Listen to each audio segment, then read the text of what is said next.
Good evening, ladies and gentlemen, wherever you are in the world.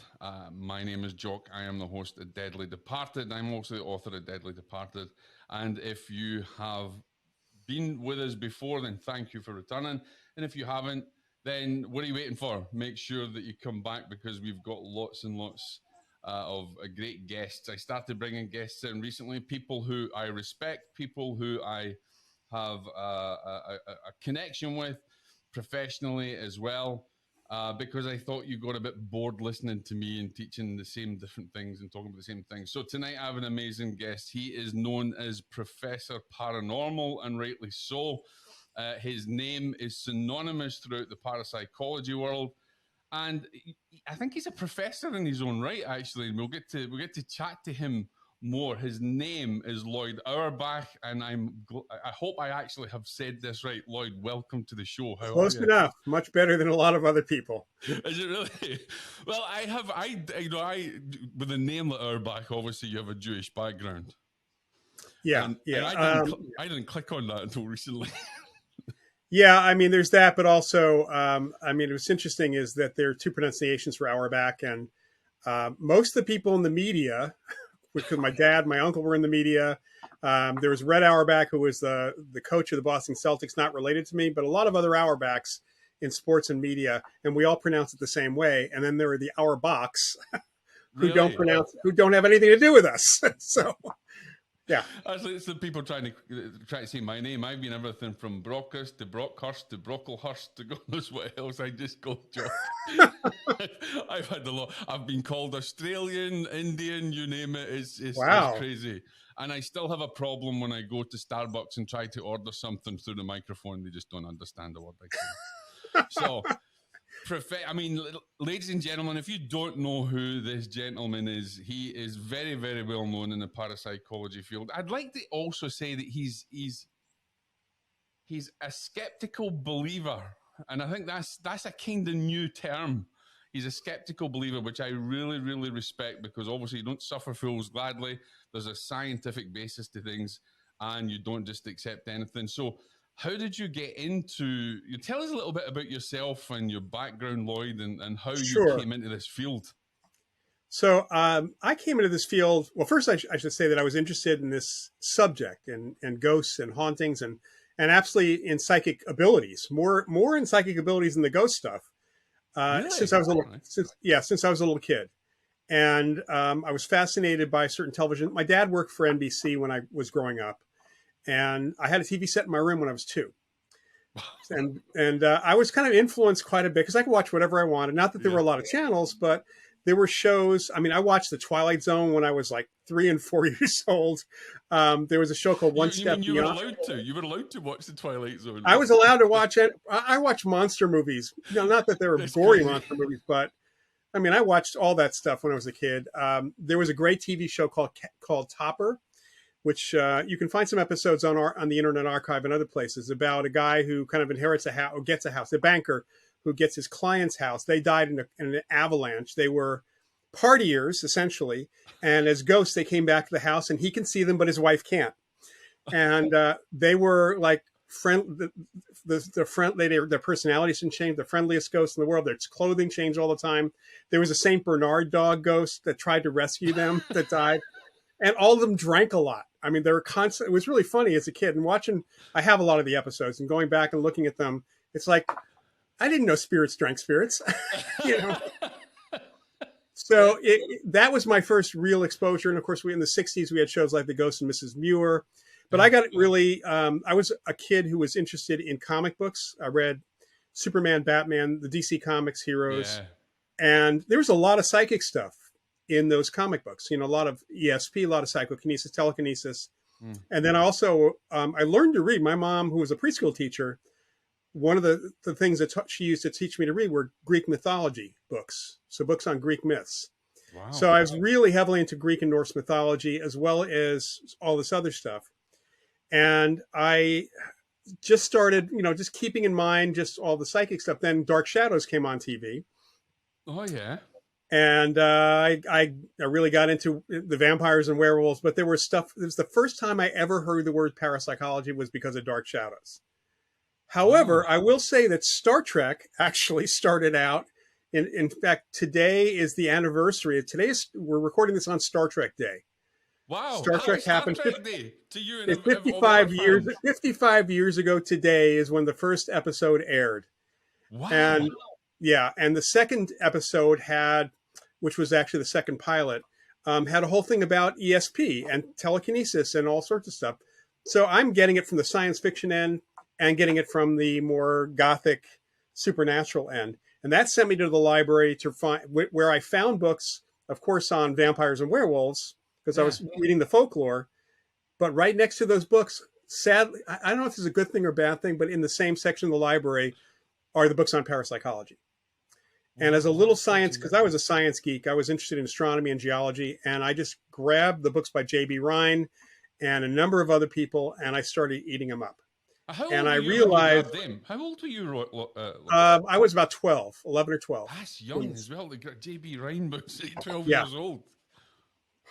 Yeah, I was. It just became this kind of obsession with me to the point where, and it was mainly about research in parapsychology. It was about people's ESP experiences, body experiences, not as much on the ghostly thing. And then I had friends who were interested as well, and a couple teachers in my school, my junior, senior high school. Wow. And I think it was my sophomore year in high school. I think it was that I was able to convince a couple of my teachers to get involved and allow and help me start a parapsychology club. That's crazy. So that's in Elmsford, New York. One of my neighbors, it turned out, who was a yoga teacher, knew Montague Ullman as one of her clients. Ullman was like the lead investigator or researcher for the dream telepathy studies at Maimonides Hospital. So I got, and he lived a mile and a half from me, so I got to meet him. He introduced me to Gertrude Schmeidler, another well-known This is all while I'm in high school, by the way. And then I got to meet Hans Holzer, whose books I had read. Who was known as the father of parapsychology when he was nicknamed the father of paranormal. Well, he wasn't, but he liked to call himself that. Yeah. Yeah, I know. Yeah. I knew one of his friends. He told me the same thing. Yeah. Well, I got to meet him because my uncle was a radio newscaster in New York, and met him because he worked in the same building as WMCA radio. So I was like, the universe pushed me in many directions directly. Wow. I ended up at Northwestern studying astronomy my freshman year. Partly chose Northwestern because I love the campus, but also because J. Allen Hynek, the UFO guy, was head of the astronomy department. So I was also interested in UFOs, but that kind of didn't fade away, but got subsumed under the parapsychology work. And I switched to anthropology at the end of my freshman year because it made more sense.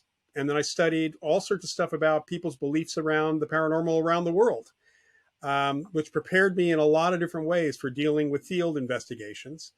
And luckily, my senior year, there was a local college in Chicago, Mundelein College. There were two parapsychologists there who were doing a mini series in the evenings on parapsychology. And I went to that, got to meet a few other people, including Ramakrishna Rao, who was with basically with the Duke Parapsychology Lab. Actually, it was the Foundation for Research in the Nature of Man working with Rhine. And he told me about the graduate studies at JFK University.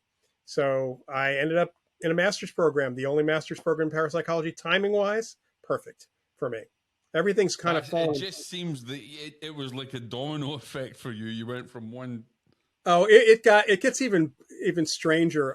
When I finished grad school and came back to New York, I had no problem getting some adult ed courses going. I was actually bartending still, something I did through graduate school. And I stopped at the ASPR, the American Society for Psychical Research, one day because I talked to my dad and my uncle, who was a radio newscaster, and a bunch of other people in the media, coming up with some ideas on how to promote the field and how to promote the ASPR. So I stopped in the ASPR. I talked to Dr. Osis, who was the research director, briefly. He sent me to the education department. I talked to them, and one of the people in the education department said, hey, we have a new executive director. He happens to be here. He just started last month. I'm going to call upstairs. You should go up and talk to him. So I said, okay, I'll give him these ideas. So I go upstairs to talk to the guy. And as I'm finishing, he says, oh, you want a job? It's like, so you sure, I'll take a job in parapsychology. Jeez, which is unusual because there isn't really any jobs in parapsychology these No, days. he found money. It was a half-time job, but it was still, it was still a job with the ASPR. And I ended up being their public information and media officer, their consultant for that. And then JFK University ended up getting a grant in the parapsychology department for the same thing. And I ended up coming back out to California, partly because there were some issues happening at the ASPR that I was not happy about. So I ended up And the ASPR at the moment is you can't get nothing from anyone. It's been dead for years. You can't get an it's email defunct. or nothing. Yeah, it's effectively defunct. Yeah, It's crazy. Now, here's the other thing that a lot of people might not know, which is strange as well. You became a magician. You remember in the magician circle as well? Yeah. So what happened is in our graduate studies, we had a course taught by a local magician on psychic fraud. Wow. And since I was bartending through grad school, magic was a great way to make extra tips. Actually, honestly, better than magic were balloon animals. That was much better. So balloon animals as a bartender was a real tip maker. Magic helped a bit. But I joined a local magic group in California, one of the chapters of Society of American Magicians. And a skeptic who our professor John Palmer knew, a guy named Bob Steiner, was very active with the Society of American Magicians. And John called him and introduced me to him, and we talked. And Bob hit it off on different levels. I then came back to New York but right before I worked for the ASPR, I was back in New York and joined a local magic group, again, a chapter of the Society of American Magicians. And I have to say, the group I joined in New York kind of changed my life. These guys wanted to be professionals. And a lot of the chapters, the people are mostly, they really don't even want to be professionals. Yeah. But they really helped hone me, and I helped hone them. Through the 80s, I ended up, this is going to be a fun, most people don't know this, but I worked mainly comedy magic. I worked comedy clubs a lot. As crazy Loyd with a K. Crazy Loyd with a K. Crazy Loyd, well, you weren't known as the parapsychologist then, but No. Crazy Loyd the magician. Gee. Yeah, and then I just ended up switching over to, at the urging of a couple people in the field who were also magicians, Marcello Truzzi especially. He was a skeptic also. He said, you really ought to stop doing the comedy for people to take you seriously in parapsychology. It's like, switch to serious mentalism, mind reading. And so I did. And the serious part lasted about a month.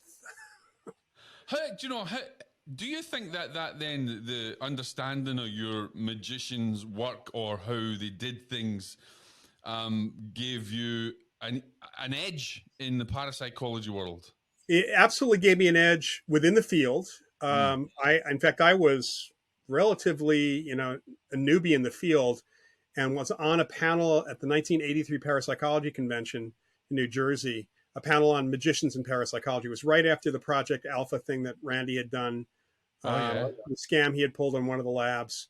And Randy was actually on the panel, but there were some really well-known... Randy's pulled a scam? Never. Yeah, and you've had your own experiment. Randy. Yeah.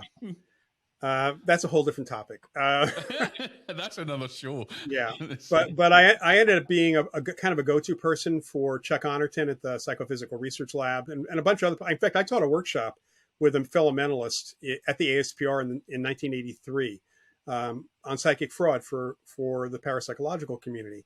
So that really helped me in two ways. It helped me with my colleagues as like a go-to person on magic, and also on controls. And honestly, there were a number of times that people asked me, is this experiment Randy proof? They didn't ask me if it's... What a question. Yeah. And the answer typically was yes, absolutely. As long as someone doesn't either hack into the computer that's running it, which is not a magician thing, or replace the material. There are some other elements that could have been done, but that would be well outside the purview of a magician.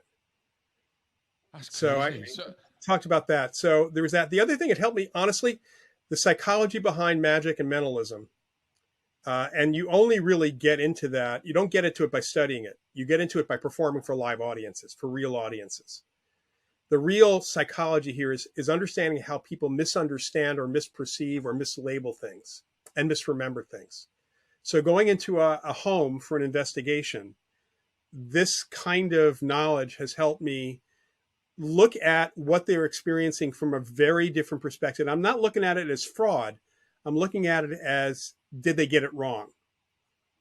That's really interesting, because a lot of people, I mean, it's talking about now getting into the whole investigation side of things, and I think we're both on the same path with a lot of the paranormal teams and things that's out there, which is why they should be taking education, which we'll talk about later on. But that must also give you an edge as well, because you're taking it from, I don't know, from not only a scientific point of view, but bringing this whole magician's theory, mentalism in, and how they maybe misdirected or misunderstood something. Which I guess is also the same, when you're dealing with mediums and psychics and things like that. There's a lot It can be, sure. Yeah. I mean, there's a lot of that misunderstanding, mislabeling and such, but it's very different when you're in a home where, people are not trying to fake things. They're truly honest about what they've experienced. Yeah. They're describing things. It's very different than if it's someone trying to fool them. Yes. So I don't think the environment is physically trying to fool them. No.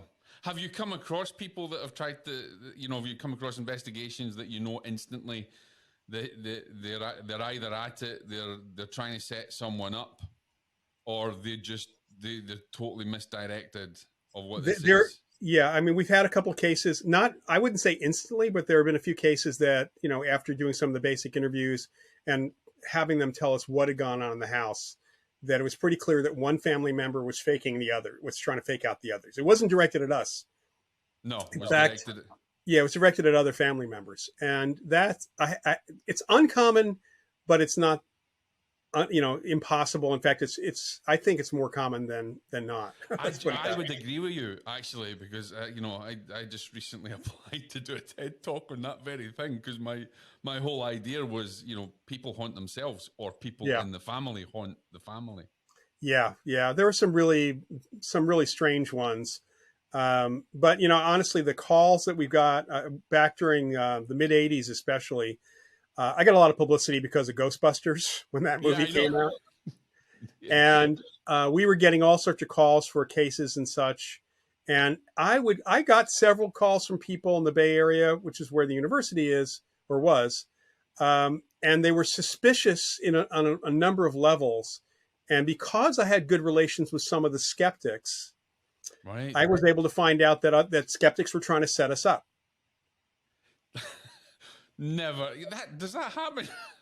It did happen. I don't know that it's happening anymore, but it certainly did happen. No, yeah. How did you deal with that, Loyd? That must be quite. I mean, did you come right out and say, "Look, we know you're setting us up"? So yeah, you did. Yeah, I basically said, "Hey, I'm good friends with Bob Steiner," or I would mention another skeptic that they definitely knew.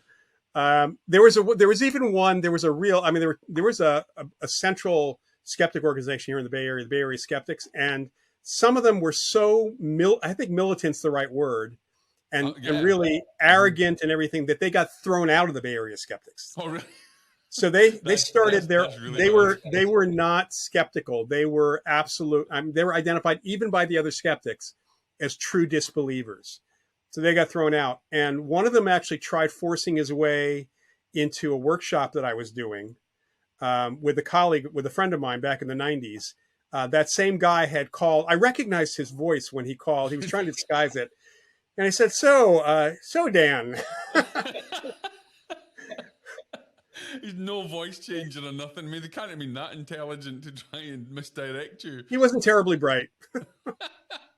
So, Loyd, you've been for years and years, you 40 odd years that you've been doing this professionally, and you're probably the main person in parapsychology that has got wrote the book, seen the video, starred. There's a few others. There's a few others. I'm not the only one, and it's really kind of funny that it clearly shows the ignorance of some of the ghost hunters when they say that I'm a pioneer in the field. Yeah, because they've never heard of Hans Olser or any other names or any other people, or even JB. I'm amazed at how many people don't even know who the Rhine Institute is. I know. Well, I'm amazed at the number of people who actually don't know that the field goes back to the 1800s. It's that old. 1882 was the start of the Society for Psychical Research. Yeah, right, And and possibly even before yeah, since and actually before it before, yeah, became. no, certainly Yeah. before that, like around the 1850s, in fact. But I was actually on a panel in 2008 at a big paranormal conference put on by one of the TV groups. It was the Paranormal State guys, and Oh yeah. one of the two principals on the panel with me was from Ghost Hunters, and Right. I won't say which one it is. No. But in his 5 minute talk, we each had 5 minutes to talk about working with the media. In his 5 minute talk, he said that there's no literature on this subject back before the 1990s. Oh my God, that's crazy. And I did something I would never normally do, which is interrupt somebody. Oh, did you? On And the panel? I called him on it, and I got a Good lot for of you. boos from the audience until when somebody else on the panel spoke up also. Wow. I'm But that glad I that mean you're that like was that. it was absolute ignorance. I mean something like that is it's inconceivable for someone who's claiming to be experienced in the field. It's also inconceivable for someone who's putting themselves out there as someone for people to copy, because that's what they were doing on the show. I think that's what a lot of them do, though, Lloyd, isn't it? They just copy each other, and it's the Yeah. same. It's the same scare fest every week. Yeah, it's people wanting to gather so-called evidence. They really have no interest in understanding why things are happening. And of course, there are exceptions, and a lot. There's thousands of ghost hunters in the U.S. alone, Oh yeah. many thousands, Mm. and there's a small percentage of people who realize either as they join a ghost hunting group how stupid it is, or Yeah. when they just watch the shows, recognizing that this is just television, and so they go off and look for other sources like the Rhine Center courses. They look for other sources of information. But and I've actually talked to people when I used to do a lot of college lectures, Mm. and I would meet people who said, I used to be in a ghost hunting group, but after going on a couple of ghost hunts with them, I realized that all they cared about was sitting in the dark and doing their EVP. It's like boring as hell. I don't. I don't understand that. Why is it? I think we talked about this, but why is it like? Why is it always in the freaking dark? People ask me that, and I say, "Well, it's not in the dark. It happens during the day. TV. It happens at night. It happens." It's television. Yeah, it's just television. It's spookier at night. Now, have you before you got into the parapsychology thing when you were younger? Did you actually have any what you would call paranormal type experiences? No, other Well, than occasionally knowing this is well before caller ID. I sometimes knew who was on the phone when it rang. so yeah, intuition. So your Yeah, intuition would go. That's awesome. yeah, that was it. Yeah, no, I had not. I had hoped to have. I even tried to. I read some of the books on out of body experience and tried to have an out of body experience, and I tried all sorts of things. Nothing. Do you think we should? Do you think? Oh, I said we, but do you think the field should be labelled differently? I mean, we understand parapsychology as being the psychology and the science of trying to understand that aspect, but do you think ghost hunters do you think there should be a separate, more professional understanding, like a parapsychological team, or name it something else, so that Well, there's a division? even though I've been called a ghost hunter, it's really we're doing parapsychological field studies or Yeah. field investigations. So do So you we're like really, being called? Do you don't like being called that then? Really? I allow it only because it's commonly known. It's like I almost prefer being called a Ghostbuster, which I anticipate will happen again after the new movie comes out in November. Yeah, you're getting ready for that big time. I'm totally getting ready for that. Yeah. Uh, so I actually prefer that because that conjures up images.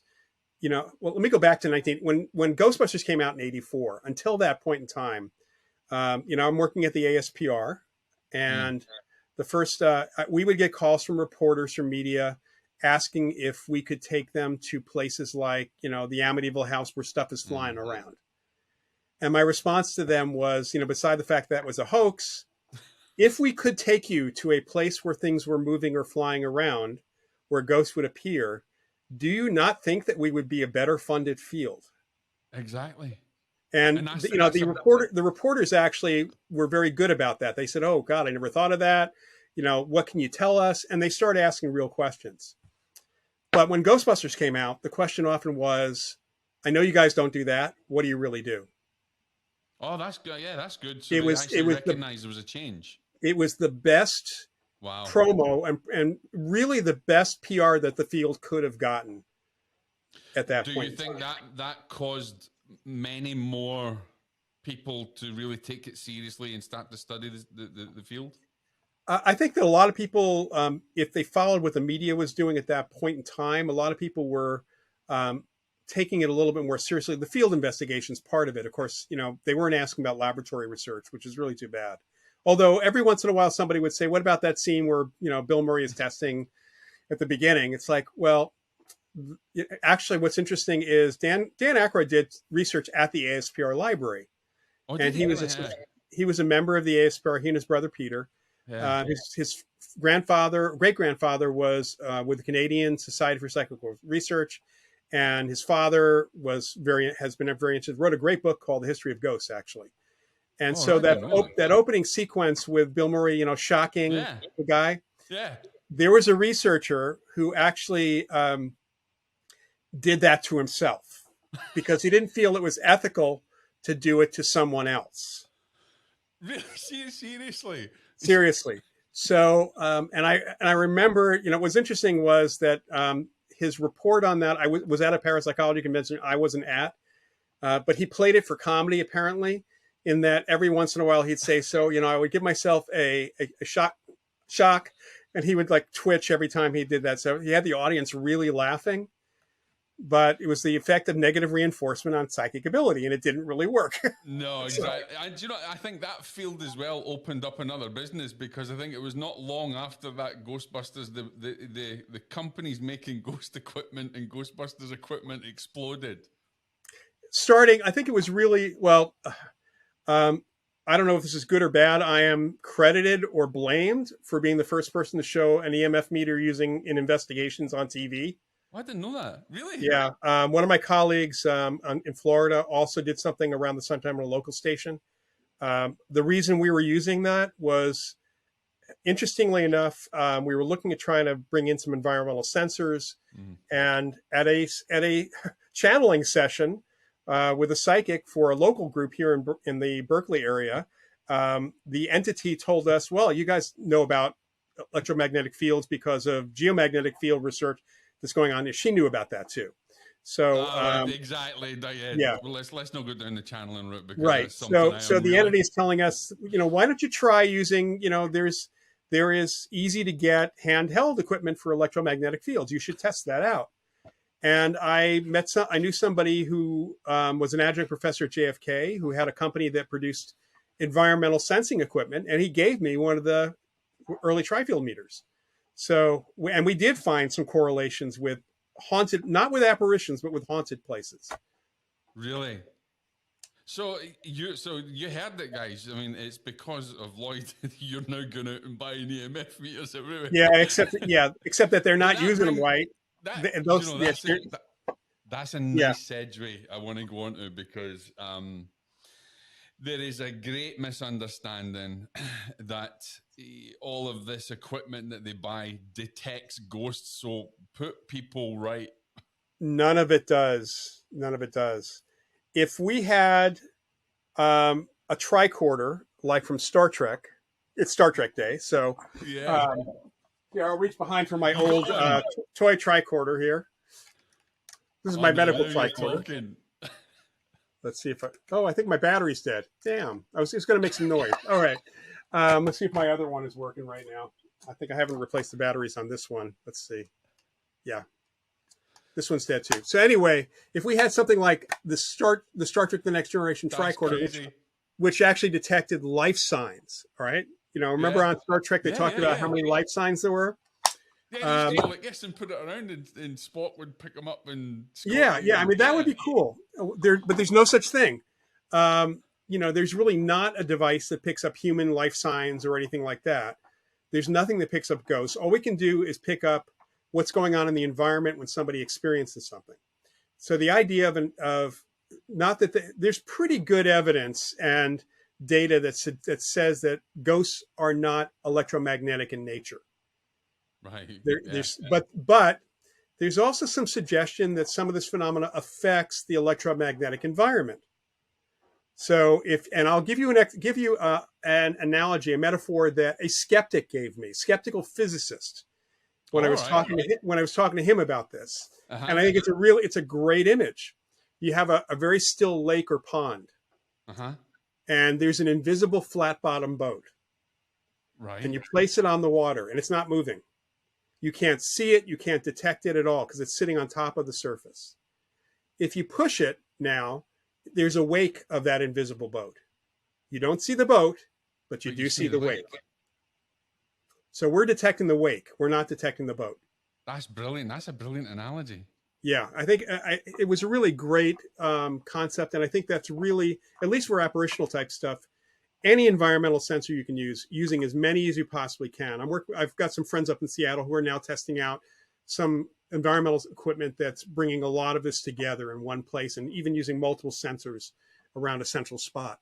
And that's the way to go. I mean, if you're really interested in figuring out what's going on, you bring in as many environmental sensors as you can, but you connect what's going on with those sensors to a human experience, because we Yeah. wouldn't even know that they're a ghost unless a human being had an experience, right? Yeah. It's the same with all the phenomena that they experience. You're trying to correlate and connect the Yes, phenomena to a story and to make it all fit the puzzle. exactly. And I can't understand why people would go to a spooky building without a ghost story. And you know, it also begs because a lot of people will say then if it trips the laser, it's a ghost, or if it trips the laser and it's, or we've got an FLIR, you know, an infrared heat sensor, and they don't realize that it's just detecting changes within the environment. Right. Exactly. And maybe there is an apparition, maybe there is a ghost there, but they're not physical in the way we think of them. People talk about getting photographs and things like that. You can't photograph something that is not visible. Yeah. We don't have technology that will do that, unless you're, technically, if the entity is moving so fast that our eyes can't see it, Yeah. then if you have a really fast shutter speed, maybe you can capture something. But there are things that move faster than there's something called a flicker fusion rate. Yeah. We see things like with film at 60 frames per second. Yeah. But cats and dogs, for example, see much faster than we do, which is why they can see little bugs that we can't see. Yeah. And do you think that's how they're either seeing maybe phenomena or an apparition or something that's there, or is it that they're just seeing a bug that we can't see, or they're seeing something? I think they're seeing a bug that we can't see, because when people actually have a visual experience with an apparition, the apparition is standing still or moving at normal speed, it's not the flash. What about orbs and things like that? What about this whole phenomena of orbs? Let's talk about that.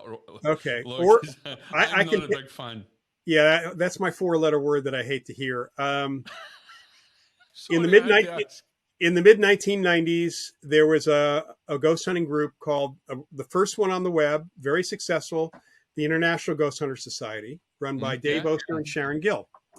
And I think it was 1994 on, I believe it was an ABC local channel somewhere. Dave Oster was always incredibly proud to say that he made the statement that the effect that orbs were spirits.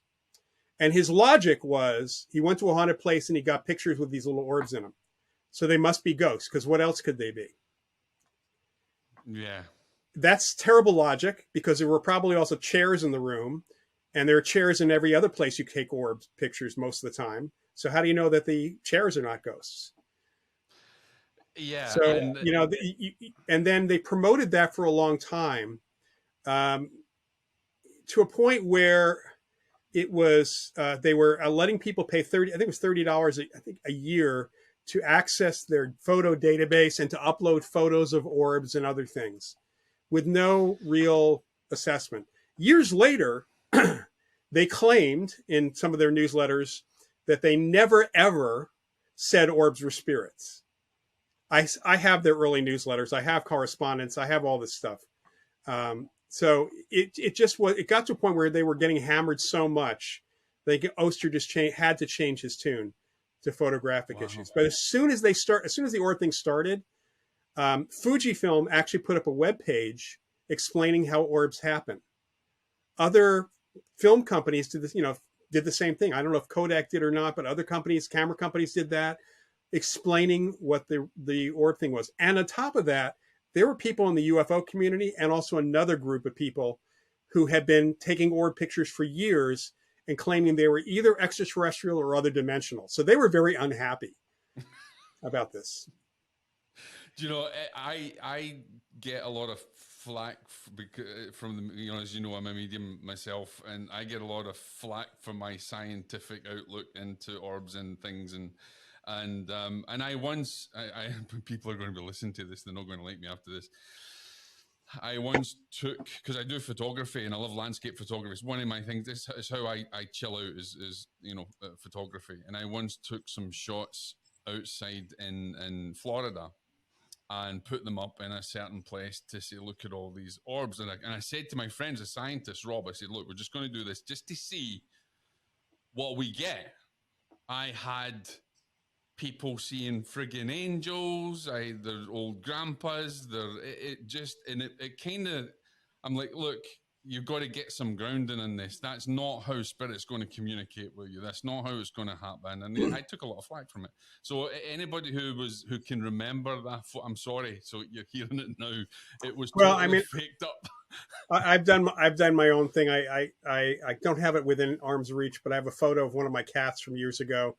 It was taken with old film, so there's this really cool red band above his head with two black spots that look like eyes. And I put it up on Facebook, and a lot of people were saying, all sorts of things about it. One guy finally posted after, it was actually pretty quick, after 2 days. He said, "Was this old film?" Oh my God, that's good. Yeah, it was really good. And I posted the pictures on either side because the streak went across the negative, all the way across. It's really interesting. People will see what they want to see. The orb phenomenon. I showed some of these pictures to Charles Tart, who's a respected luminary in the field. And we showed some of these pictures. A friend of mine and I were having lunch with him, and he looked at them, and he looked at them, and he looked at them. He said, "Ooh, bubbles." I'm going to call them bubbles. He's going to call them bubbles. And then he said, they don't look 3D. They look like they're very flat. When you take a picture of a baseball, you can, or even a watermelon, it's got dimensionality to it, even in a flat 2D picture. Orbs look flat. They look like defects. And there is no reason why a spirit should show up unless the spirits are two-dimensional beings, as flat like that. Yeah, I absolutely. I'm 100. Do you think there is any case whatsoever in parapsychology or in scientific inquiry to say that there may be an aspect of light orb phenomena that may have some, validation to it or something, or do you think every one of them are just totally? So the answer is yes, but not psychic or paranormal. In fact, I was brought into a show like Ghost Caught on Tape years ago. It was a TV special on ABC or something like that, and they brought me down and sat me in front of a monitor and watching all these ghost pictures and video footage. And unbeknownst to me, there was some footage of near Gettysburg, in the forest near Gettysburg, of these light, looked like orbs, but they were balls, and they were moving through the forest, almost trailing behind, with light trailing behind them. And I had seen footage of something like that before. It was ball lightning, earth lights. Oh, really? And, so it came from lightning? Well, no, it's not actually lightning. It's called ball lightning. It's a plasma effect, often caused by various types of minerals in the earth and static electricity in the air. It's an electrostatic plasma effect. I think I read a report I can't remember the name. A scientist said that sometimes the quartz or the crystals or what's under in the electric crystals, but ball lightning is a phenomenon that it's been observed in cultures all over the world under different conditions and mistaken for UFOs. It was kind of ridiculed until someone accidentally created it in the laboratory, I think in the mid 1970s. We have a much better understanding of it right now. There's some different physics explanations for how it forms and how big it might be. but I'd seen footage of ball lightning of like that. So when I made the comment on this TV show, these are not spirits. This looks like ball lightning to me. Earth lights, what are often called earth Yeah. lights. Unbeknownst to me, that was footage from Dave Oster and Sharon Gill, and they ripped me to shreds in their newsletter when that show aired because they said I was, trashing them. I had no idea it was theirs at all. But they were not spirits. That was actually a really, it was, and I actually, when I said it on TV and then when I wrote about it in Fate magazine, I said, this is a really unusual thing for someone to be able to capture this on video. I was like, this is great. I mean, this was incredible. I was saying how good that was. It's just that they weren't spirits. They weren't spirits.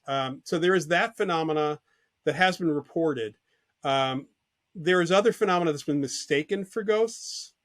So that particular phenomena sometimes carries with it sound. So the will-o'-the-wisp idea or the banshee may be ball lightning in some cultures. The whole idea about sounds in let's kind of jump into the EVP thing as well before. So I have a deep skepticism over EVP, and I know other people, and I'm not taking it away from anyone. If is that your thing, I accept it. That's the thing. But run through some of the explanations that kind of just go against this whole idea. Well, I mean, first of all, there's ambient sound. So if you've got a microphone going, your stomach can rumble, somebody could fart in the room. People whisper under their breath. There are noises, depending on where you are, there could be noises. I've worked with a location called the USS Hornet Aircraft Carrier Museum over the years. It's a big steel structure. It's a big steel structure. And I've had people play these EVPs from aboard the Hornet. And it's like, you do know that the ship at night, because the temperature changes, creaks and makes noises. Yeah. That's what you're picking up. You didn't notice them. Technically, EVP are sounds that are not acoustical. So they're only heard on playback. That's an important factor, number one. Yeah, exactly. So if somebody's doing EVP, there are two things they should do. Number one, always have two recorders going next to each other. Yeah. Because if they both pick it up, the odds are it's an acoustical sound from somewhere. Right. The other thing is you can have a recorder that has no microphone. The microphone's been disabled. So as long as you're talking about a digital recorder, you're pretty safe in not having a problem that used to be a problem with cassette recorders or even reel-to-reel, and that was sometimes they would pick up the sound of their own motors. Right. And that would be mistaken for EVP. And then also some cassette recorders picked up CB radio and other radio signals. So that was I have a theory that sometimes they're also picking up really, really low frequencies that maybe even from surreptitious devices that have been placed by private investigators and things. Maybe they might be picking up that other kind of sound as well. Technically, EVP is created within the device itself. So technically, if a ghost or a living human, because this is the other problem, is that we have a lot of evidence that living people can affect devices of varying types.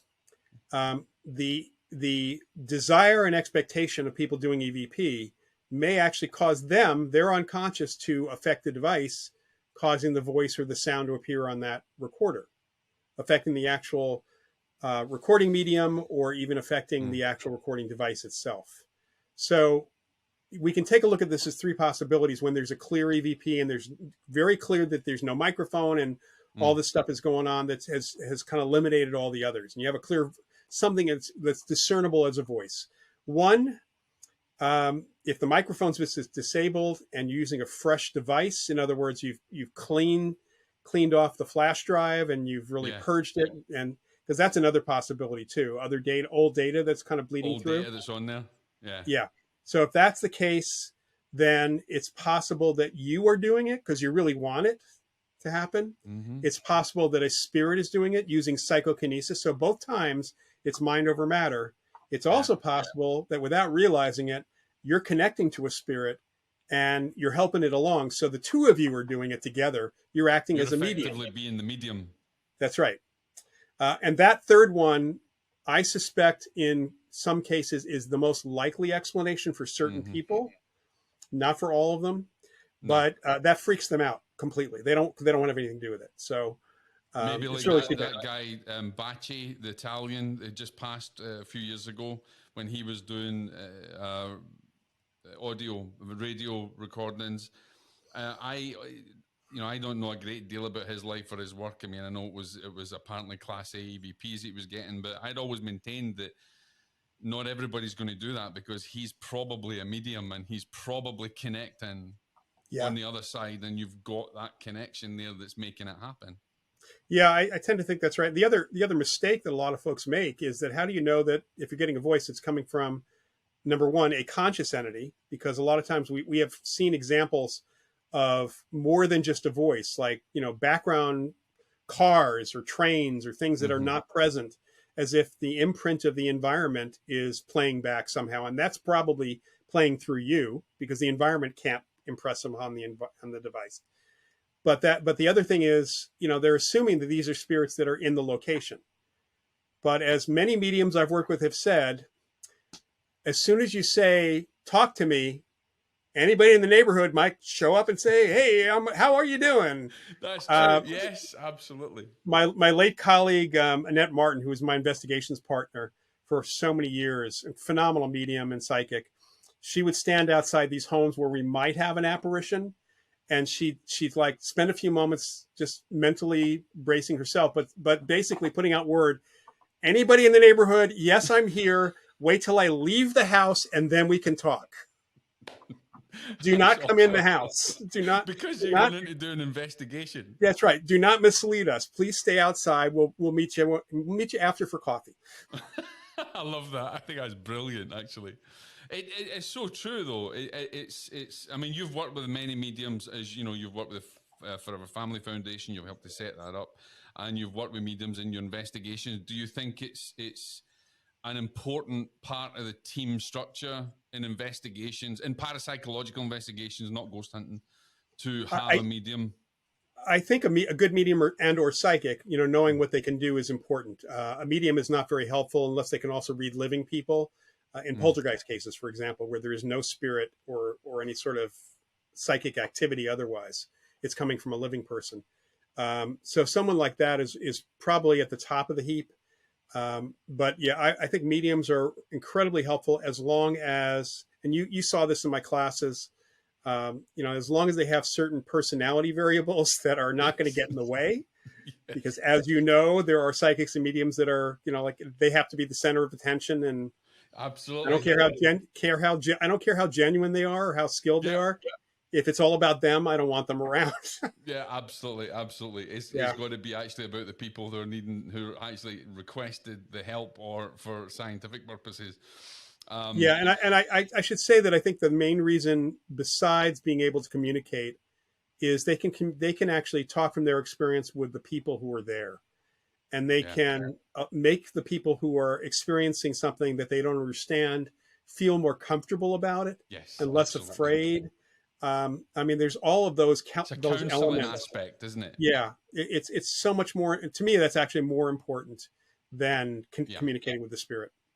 I think more that, from over the years that I've worked in, I found it's been more about nothing to do with the phenomena or evidence or anything else. It's more about the individuals and how they're suffering within themselves psychologically and how it affects in their life.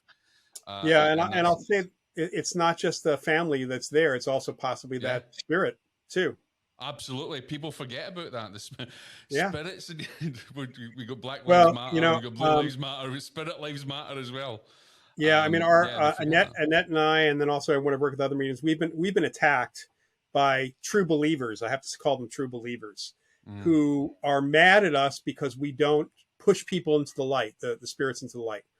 How can you not do that? It's like, well, we tell them where the light is. We tell them how to get there. It's called free will. I mean, there may be another reason why they're still here. It's not my place to be that mean. I will kick them out of the house. I will try to kick them out of the house because they're bothering somebody, but after that, it's up to them.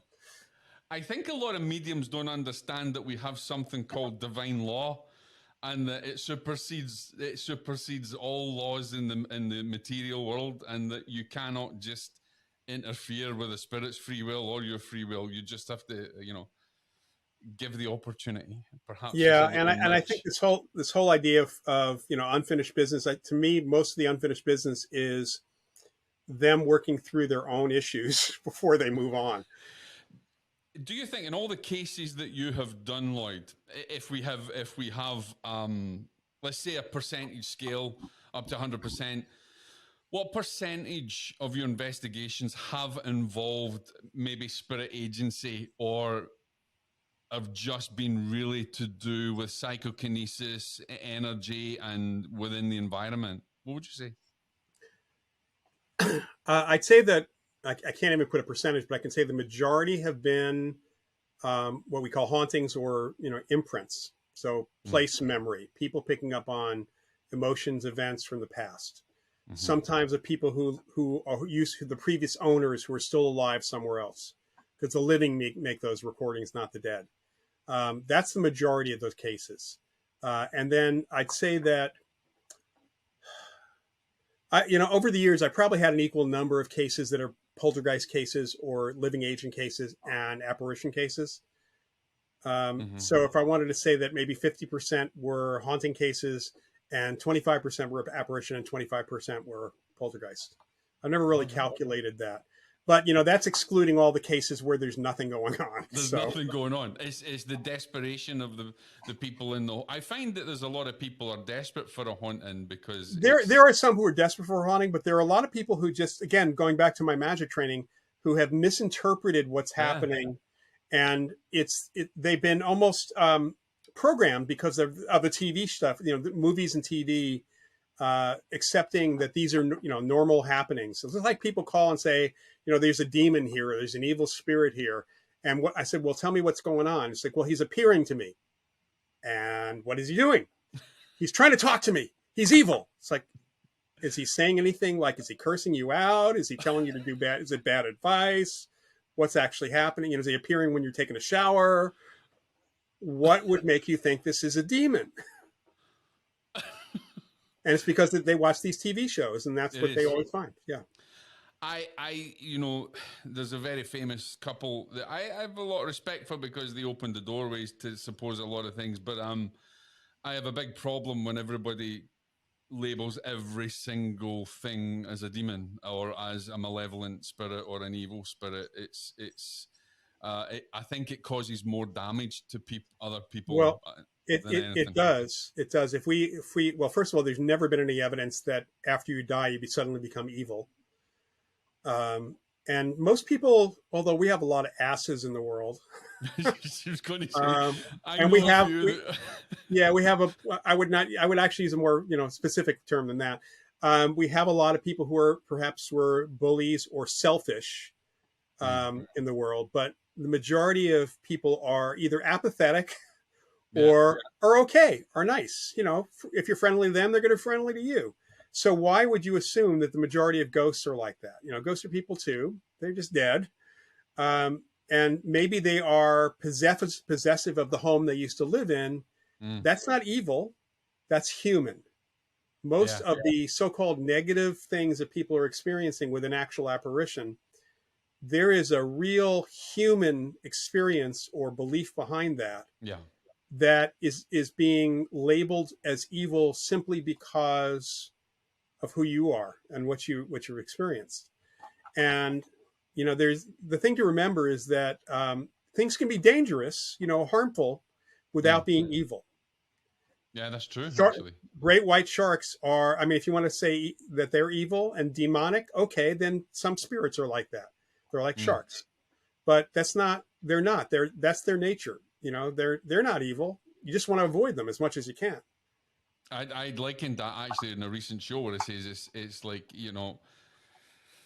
ants, fire ants. You tread on their nest, they're gonna you poke a hornet's nest, it's gonna come at you. So if you're going to be in places that you're not welcome or you've taken, then yes, you could have. It's very few and far between. Now Yeah. how we met. I'll just let everybody know that. As people know, I run Paranormal Daily News. I'm one of the editors on there, and we decided we were going to check out some of these courses out there and go and actually do them so that we could write about them. good or bad. And so I did one. And I've known Loyd from before anyway, and seeing that his name was on it, I thought, okay, I'm definitely going to go and do this. But Loyd teaches at the Rhine Institute, and I have to say, phenomenal. I mean, I went on and I've just recently concluded the course for you guys, and anybody who's really serious in parapsychology, parapsychological investigation, not ghost hunting, but trying to get an understanding of the theory of why these things happen or how to investigate them with all the ethics and everything going with it. This is what you should do. You've got a passion, Loyd, for really educating people on the right way, haven't you? When I got into the field, originally I was thinking I'm going to become a laboratory researcher, and that was when my graduate studies initially. And after the first one of my first classes was an investigations class from a parapsychological perspective when I was in graduate school. I had already been through anthropology work, and so I was kind of gearing towards field work and the statistics at that. It's like, I don't like math, so I'm going to leave that to the lab guys. Neither do I. And I really was more interested in people's experiences and marrying that with my family background in the media, because my father and my uncle, a couple of my uncles actually, made a lot of sense. And I'd always wanted to teach. I mean, I actually taught a mini course in my senior year in high school. I gave a couple of lectures through someone at Northwestern when I was there on parapsychology. I like teaching. I like doing that sort of thing. And so I was very fortunate to start teaching first at an adult ed level when I got out of grad school, but then at the parapsychology program, the graduate parapsychology program we had at JFK back in the 80s, after a couple of years out in the world. And JFK doesn't do it. And JFK is JFK closed, or is it just moved down? All right. So what happened was first, the parapsychology program ended in, I think the last students might have been 87 or 88.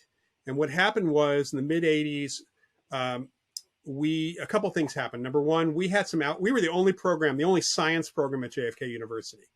There was a law school, there was a business school, psychology school, transpersonal psychology, consciousness studies, but we were really the only Master of Science, MS, in the university. And that was because the university president for years had taught parapsychology at an adult ed level in the early 70s and was very interested in the subject. And there was initially a grant for a chair of parapsychology. And then there was a local company whose owner was a commercial real estate. The owner was really interested in the subject and wanted to support us. So he was getting a grant to keep us open because JFK's model at that time was completely tuition based. There were very few grants coming into the university at all. Small university. So if you don't have students in a program, your program doesn't exist. So first thing that happened was Reaganomics. The commercial real estate market fell apart. His business fell apart. He couldn't fund us anymore.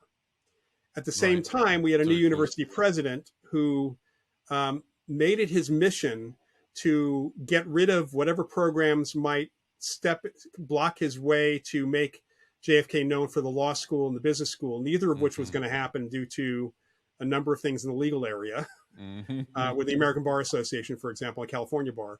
And he basically killed our program because he pushed us in a different direction and insisted that we do something, try to go for grants and stop putting energy into getting more students.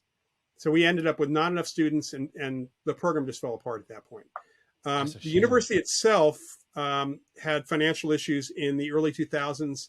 And for the last, I think it's probably at least 10 years now, maybe a little bit less than that, was purchased by National University, the National University System out of San Diego. And they finally decided to merge JFK into National. So as of January 1st, JFK University no longer exists. It's just National University. And so, do you teach at the National University in that? I haven't technically yet. If you're listening. Yeah, I was supposed to teach a course, not parapsychology, but supposed to teach a course this fall, which has been pushed back to next summer. But I have been teaching at Atlantic University since 2011, teaching parapsychology course, a graduate parapsychology course there for Atlantic. So that's a small transpersonal counseling school started by Edgar Casey. Yeah, the many Casey years ago. Institute. Yeah, Yeah, Casey Foundation. Yeah. yeah, fully accredited, and so I teach an online course through them once a year. So I'm actually an adjunct professor at Atlantic. I don't know what I am at National right now, honestly. I might actually see you at the Casey one because I have been looking at it myself and thinking, all right, and I saw that you were there. I thought I might have to go on that. So I've actually written to a university I studied with back in the UK to get information so that I got some proof that I've done some stuff. So, but you're now at the Rhine. How did you end up in the Rhine? Because obviously the Rhine is now synonymous. It used to be Duke, Yeah. Duke University. Now it's Well, the Rhine Institute. Now yeah. you're there. So first of all, the Duke University Parapsychology Lab, which was started in the 1930s, lasted until 1965 when J.B. Rhine himself retired. And he took the lab and all the things connected to the lab off campus, near the campus, and started the Foundation for Research on the Nature of Man and the Institute for Parapsychology. When he passed away, and after he passed away, the whole organization was rebranded as the Rhine Research Center. I've known a lot of the people at the Rhine for years. I mean, I got to know some of them who eventually started working there, even in my graduate school days. Wow. We had a lot of visiting professors, visiting lecturers at JFK in our graduate parapsychology days, both when I was a student and also when I was on faculty for the program. We had a lot of big names who were speaking for us, and people came from the Rhine, or what was called the Institute for Parapsychology at that point. So I'm trying to remember. I think it was first there was a conference that I was invited to speak on life after death in around 2005. I remember that conference. Yeah. Yeah. So I spoke for them. I got to know Sally Rhine Feather very well, and several others. That's actually where I met Bob and Fran Ginsberg, who started the Forever Family Foundation. And I kept up my connection. I saw them at conferences and so on. And eventually they asked me to be on the board of directors.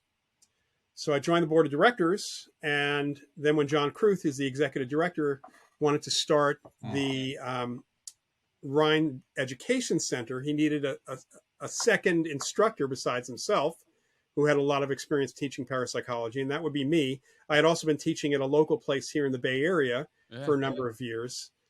So it made sense for me to kind of jump into that. And I just had to get used to the online part of it because I had never done that before. Very different experience than teaching in person. Yeah. And that's expanded quite a bit. I mean, John and I are kind of the two mainstays, and we're now really trying to bring in some other people to teach. It's outstanding, I have to say, because it's very academic. I mean, it's not. Don't go on these courses if you think you're just going to sit. Well, let me stop you, Jacque, because some courses are more academic than others. Yeah, that's true. Yeah. Yeah. I'm not a PhD or an academic guy. No. I mean, I teach some of the courses I teach. We do an intro to parapsychology, which is only as academic as you want to make it. That's true. A lot of our courses. People take our courses very often. They don't want to go for a credit towards a certificate. They just want to take the information and so on. So it's as academic as you want it to be. And for example, I taught a course on how to choose a psychic or medium and assess a psychic reading. And it's academic in the sense that there's a few people who are doing the quiz at the end and the weekly discussions. Right. Everybody else just taking it for fun. They just take it for fun. Yeah, but there is a serious aspect to it, though. It's not a fun and games type of thing. It is a serious. We're approaching the subject seriously. Absolutely, and I can attest to that because I just recently took your ethics course, which is kind of obviously I'm president of the ASSMPI, which changed to ISSMPI. And I took it and I thought, okay, we need to change things a little bit, slightly, maybe drastically. Need to make some changes here. I understand it. It's what you put into it, but it is serious. And I think anybody who I've met on it is very serious in what they do and have a good level of professionalism in there in dealing with it. And it seems to what's the plans for the future? Because it's going to grow. I mean, obviously now this is the online thing. People, universities are going this way as well. Do you think Rhine is going to go in a bigger direction? We're hoping to do that. I mean, I have to say one of the things the pandemic did is got people used to doing virtual stuff. Yeah. And so we've had classes. I think the largest class, I had a class last summer on psychic development, kind of a develop your Hmm. intuition in ESP. And I had 40 students, actually 42. Paul Smith taught one on remote viewing. He had 70 students. That's a lot more than we've ever had, in fact. And so we're reaching a broader audience now. Um, we are trying to bring in other people to teach other topics. If people go to the website for the Education Center, which is just Rhine EDU, so it's RHINE edu.org. You can see the courses we're offering next, but you can also see on the side there's a list of, you can get to lists of all the courses we have offered, will be offering, and even ones that don't have syllabi yet because we haven't had a chance to offer them as yet because it just hasn't, there's only two of us. There were only two of us, and there's only so much that John can do. We're hoping to expand the offerings, hoping to expand so that Ryan is able to hire someone to help manage the classes besides just John having to do it all the time. So it's a lot of work. Yeah. It is a lot of work you're doing. And actually, tonight's the first time that I realized that it was really you and John that have been the people holding it up. I actually did think there was a lot more people that were teaching as well. There have been a few people, but no, it's mainly us. You're the pillars, the two foundations that are going to, yeah. And you'll be able to find out about it, ladies and gentlemen, because it will be up in Paranormal Daily News. It will have its own page dedicated in the online magazine, and we'll also have it in the up and coming digital Parawise magazine, which is mainly parapsychology based. And you will get to read my article not only in New Dawn magazine in Australia, but also you'll get to read the article on Paranormal Daily News as we bring it out. And also, you've written a number of books, haven't you, Loyd? I'm going to get yours. That's one of them. I hope there's a new edition, right? Because I got this. I think I wrote to you when I first got it years ago, and I'm like, yeah, it's tiny writing. Yeah, it got screwed up. The publisher, the person I had helping me with publishing screwed it up. It's going to be, I have two reprints or republications that are happening in the next few months. One is more immediate. It is my late colleague Annette Martin's workbook called Discovering Your Psychic World. Her husband and I are putting that book out again. That'll only be a print book. It can't be an ebook because it's a workbook. And then following close behind that, I'm just finishing up reviewing the OCR scan of my manuscript, my book, Paranormal Casebook, which is some of my better cases over the years. And then at the same time, I'll be reformatting myself, ESP Hauntings and Poltergeists. But you have this. This is on Kindle as well, though. Yeah, that was going to say it's Kindle and Nook both. And if it's on a Kindle, on the Kindle, it looks great. On Kindle, it's tougher to read, I know, and small print. I got it on Kindle, but I have to say, ladies and gentlemen, I got it on Kindle when it started coming out on Kindle. I was like, right, okay, I can read it now.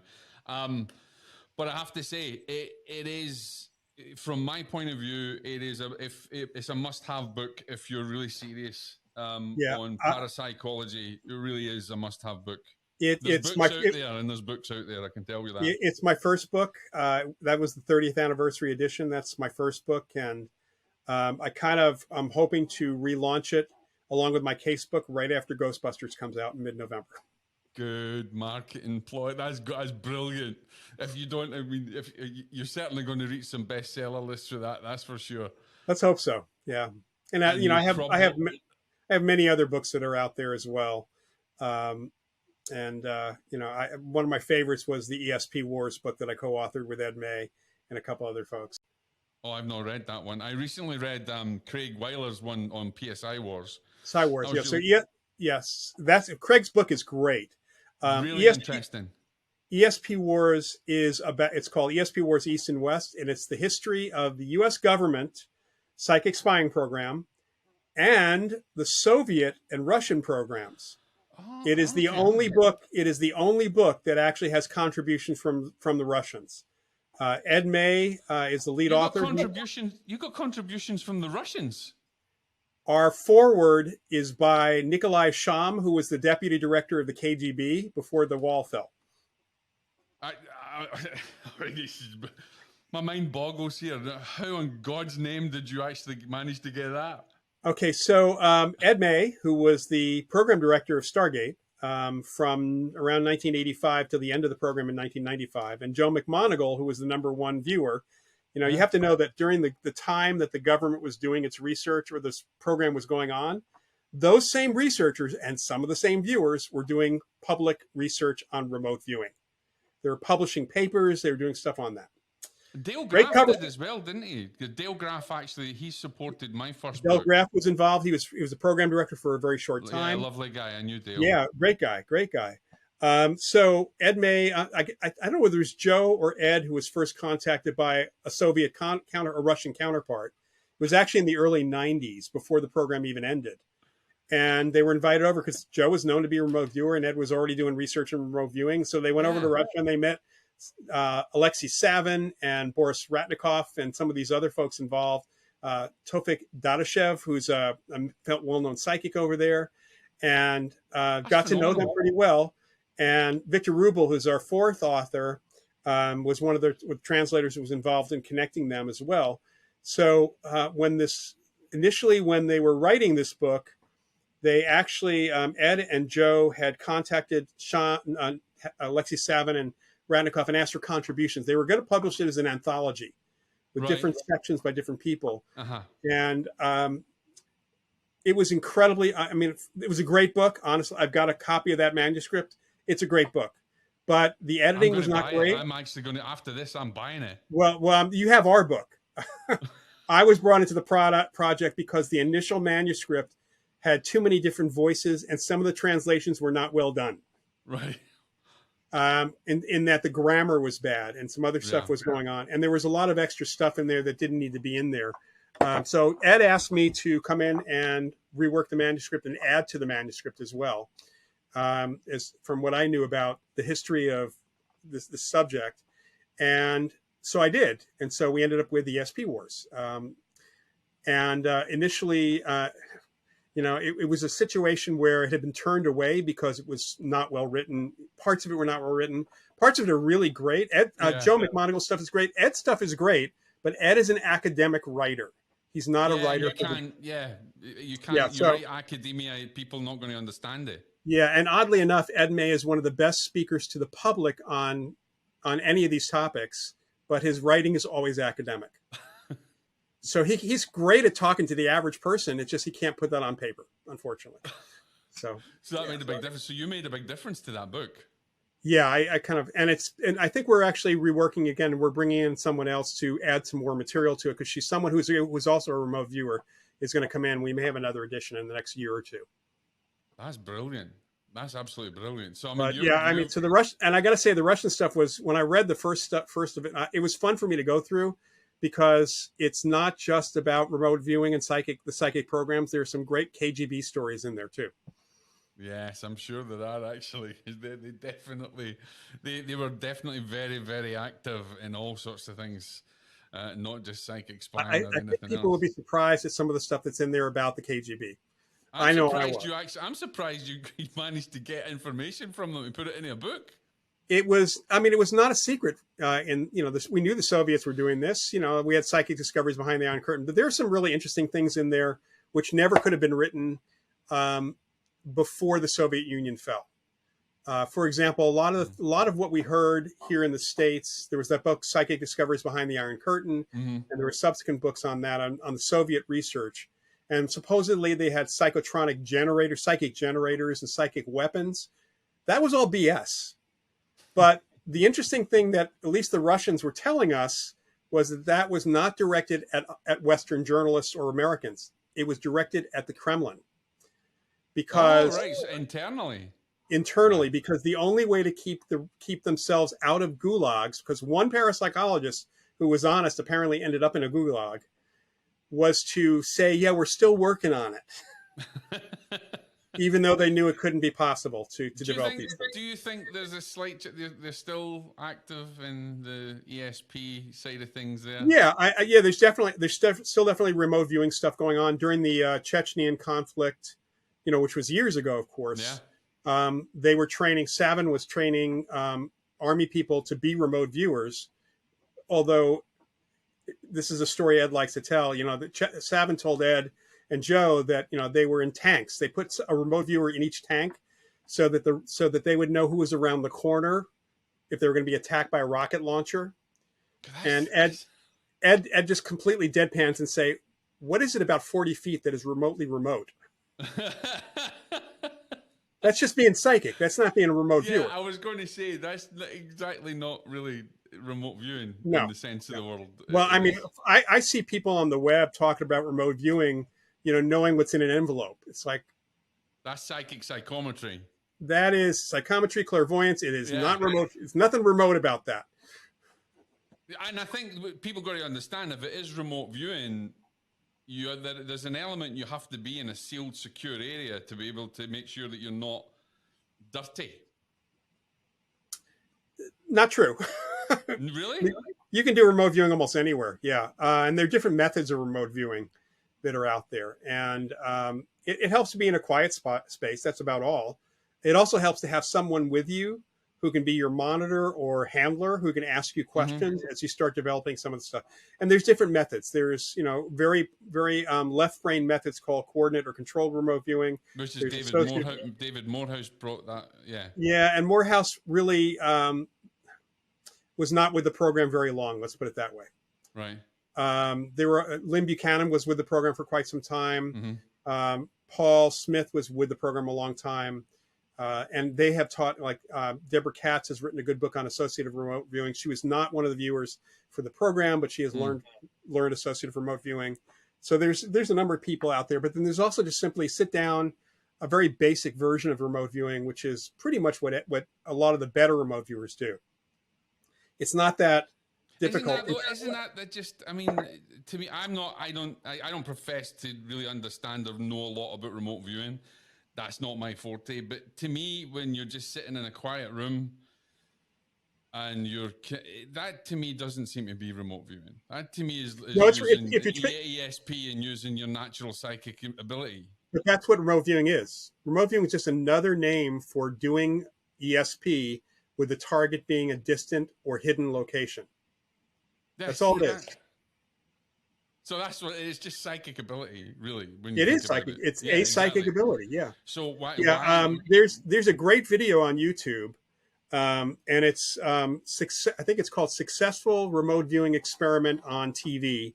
It's actually from a BBC program, and it was my colleague Keith Harari, who participated a lot in remote viewing, taught a production assistant for the BBC in 20 minutes. Gave her the basics of doing remote viewing. And when you see this video, it happened at the ASPR when they did it originally in the 80s. Wow. You can be, I mean, she was blown away at how good she was. It's amazing.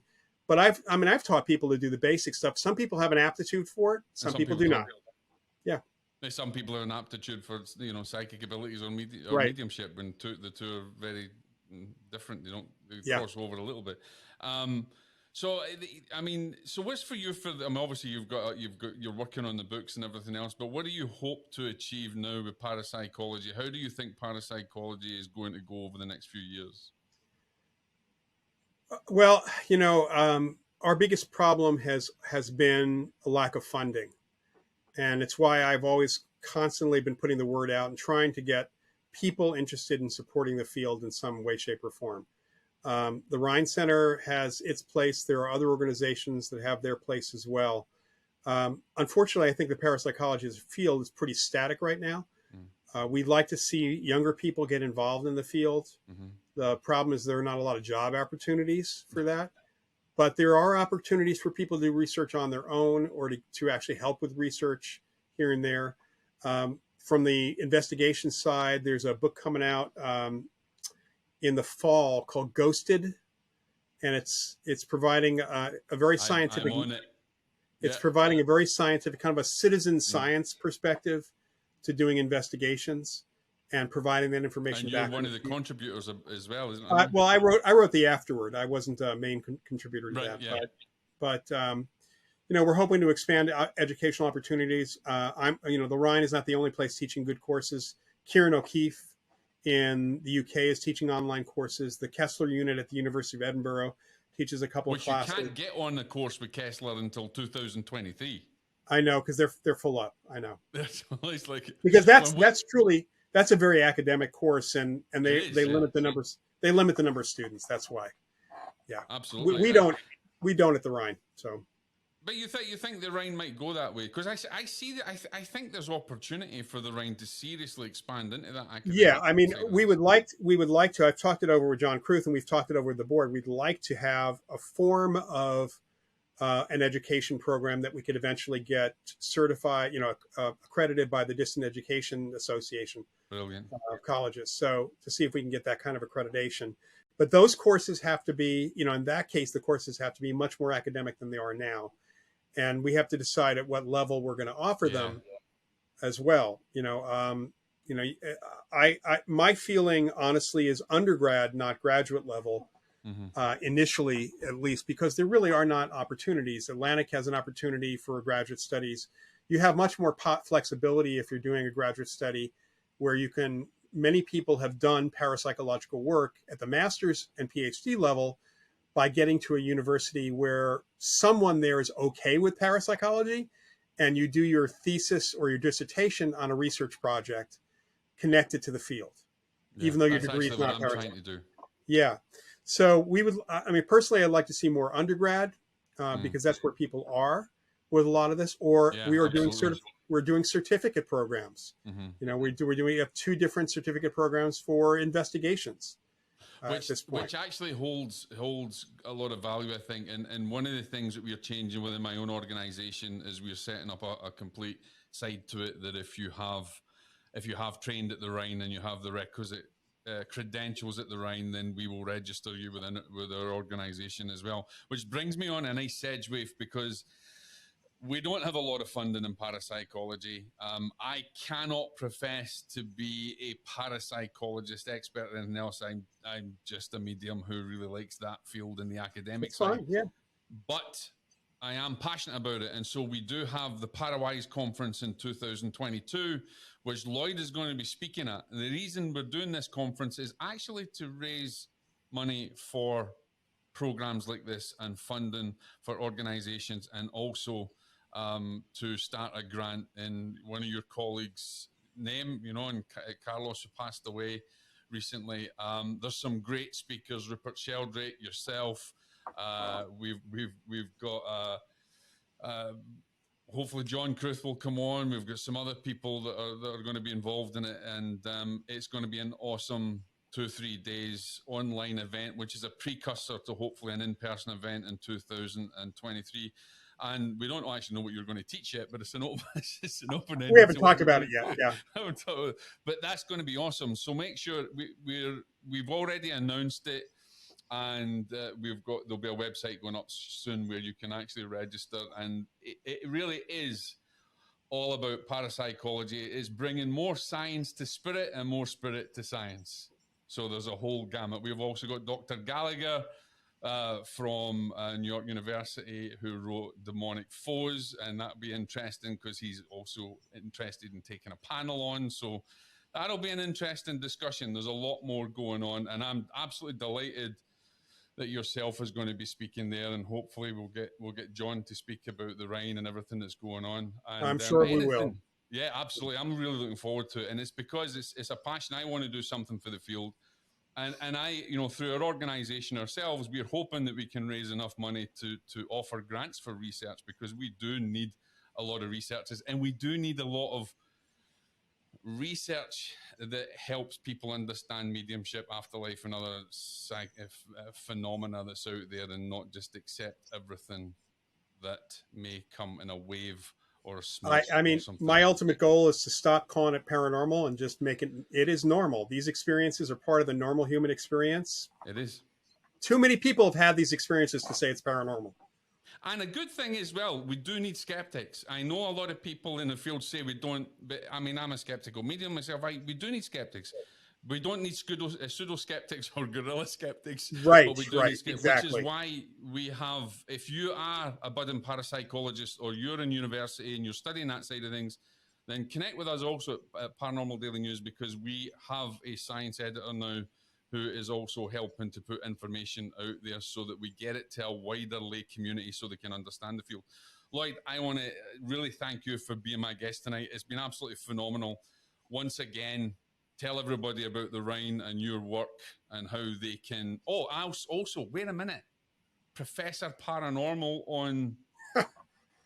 It's awesome. I've watched it a couple of times. I'm sitting working and I'm like, oh, I'm going to watch this. Professor Paranormal. Is it Wednesdays at 7:00? You're talking about my Facebook Live? Your online question and answer. Oh, thing. it's every other Sunday. The next one is actually the 12th of September, and then there will be one on the 26th of September on Sunday nights, 8:30 Eastern Time, 5:30 Pacific Time on Facebook. It is a Facebook Live session, and it is hosted by The Live Paranormal. So it's just facebook.com/The Live Paranormal. It's a fast and furious hour of people asking me questions. It's good. And so I am skipping 1 week in October because I have a small conference for the Forever Family Foundation. But people should join in. We love having people asking questions.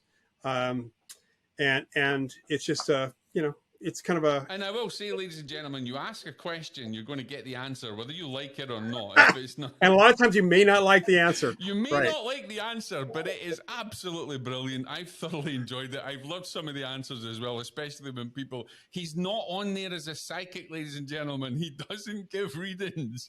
Yeah, last 2 weeks ago was the first time nobody asked me about a personal question. So it was like the first time, which was great. It's getting on there. And we promote it. I said to Caroline and the group as well to promote your stuff on Paranormal Daily News. Thank you. Loyd, it's been amazing. I hope you'll come back on. I'm really, really excited. I want to get you back on to talk about more parapsychology stuff and different subjects. And definitely whatever work you're doing at the Rhine, let's get it out there and promote it to people. Guys, please go and get this book and get the new books coming out. Seriously, if you want to learn what real parapsychology is, then that's what you need to do. Have you got any other last minute thoughts that you can give the audience, Loyd? Just definitely go to the Rhine Center and take a look at what's there. Join the Rhine Center. It's just rhine.org, RHINE.org. We have a great media library of lectures and all sorts of other stuff going back for many years. More material than you can ever watch in weeks and weeks and weeks. And you'll be supporting the organization that way as well. You might go to the organization I'm president of, the Forever Family Foundation, which is foreverfamilyfoundation.org. It's an organization that supports the work of spirit mediums in the family grieving process, and also supports scientific research on life after death. And also, I should mention that I'm trying to remember what our release date is, but I co-authored a novel, a paranormal mystery novel. You got an award recently. You got an award, didn't you? Yeah, we got a second place, a bronze medal for a reader's choice for our book. Let's see if I have a copy here. Yeah. Our book, Near Death. Outstanding. And our second novel should be coming out in a few months. We're just kind of working through it. It's going to be called Afterlife. That's phenomenal. And this is actually, is it fiction based on fact? Is it faction? There's some factual stuff behind what's there. There's some loose connection to some of my cases. One of the characters, even though we kind of changed gender on her, is loosely based on me. And also I'll be in the first book and also in the series, because this is the start of a series. When did you go to write a novel? Because that's like a complete turnaround from what you've been doing. Well, I mean, I've always wanted to write fiction. I have some other things that I've started working on slowly but surely. And Rich Hozek, who's our main author, Rich is the main author of it. Arnold is the second author, and I'm third. So I've kind of like taken the third pass at it and added some material to it, including some back matter, just kind of on parapsychology. But this is actually based on a script that we wrote as a pilot for a TV series back in the 90s. The three of us wrote. We give it the backstory on that whole thing. We almost had it sold a couple times, and then we had a couple of male actors who were going to play the lead parapsychologist, and then someone came back with notes saying make it a male and female, and we did that, and we just couldn't get any traction at that time, mainly because our timing sucked as we're pitching it. Fox aired the X-Files. Oh God, no, that's what you don't want to do. We But you actually never came know. up with this. We came up with this before the X-Files, and unfortunately, He was first. we were first. So we actually have story outlines for 13 episodes or 13 novels at this point. So you think you think this might actually become like a series? You possibly, We hopefully. are hoping that after we have 2 or 3 books under our belt, that we'll be able to sell it as a series to somebody. That's phenomenal. We're you know, we've had some good reviews by some TV producers and some other folks, so we're hoping that that is the direction we actually go in. In the meantime, after I get these other books out, I'm starting to slowly but surely work on some fiction that I've wanted to write for a long time, and we'll see how that goes. Because you are a book nerd, don't you? You do like books. Yeah. Yeah, I think anybody does. I mean, I've written 4 books. I love books. I just there's something about Yeah, people ask me what my next parapsychology book is, and it's like I have to have the right idea. Yeah. You know, Do you think you will write another parapsychology book? I probably will at some point. I'm actually thinking of turning a couple of my classes into books because I could, I've put the material together for some of these classes, and I could easily, I just have to translate them back into the written word instead of the spoken word. Will you teach outside the Rhine anymore, or is everything going to be at the Rhine? Outside the, I mean, I haven't had opportunities. Nobody other than Atlantic University. There haven't been any opportunities for me to teach parapsychology other than a lecture here and there. So, if there's other organizations that want me to teach a class or a workshop, I've done. I actually did a workshop a couple of years ago at Lilydale. Yes. Yeah, Joe Scheel, who is a good friend of mine, a member of the Forever Family Foundation Mediums group. He had me come and do a weekend workshop on parapsychology for mediums, which was honestly a lot of fun, although I think I pissed a few people off. I think we need a lot more science in mediumship anyway. Yeah, absolutely. Yeah. Well, it was not even, I wasn't very, I would say that it was giving them the basics of the science of what we find. It was not antagonistic to mediumship at all. No. I mean, you support it. I mean, let's face it. Oh, absolutely. Yeah, it was not about that. Support mediumship. This is why I respect him, because he doesn't suffer fools gladly either. Right. But I think it was because I did talk a bit about, the fact that there are fraudulent mediums out there and we have to be really careful. Yeah. Joe had actually asked me to talk about all the fraud in physical mediumship, because some of the mediums at Lilydale were talking about trying to bring physical mediumship into Lilydale at the time.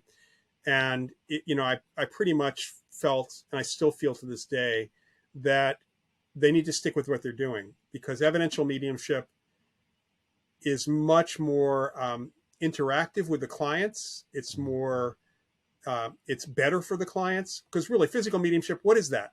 It's a show, right? Yeah. Even if it's genuine, it's still just a show.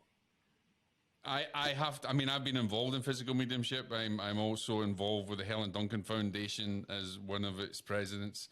And it's different to what it used to be back in the day, where there was a lot of evidence with it. There's very little evidence this day and age that I've seen out there. And there's only so much showmanship. I mean, I have respect for some.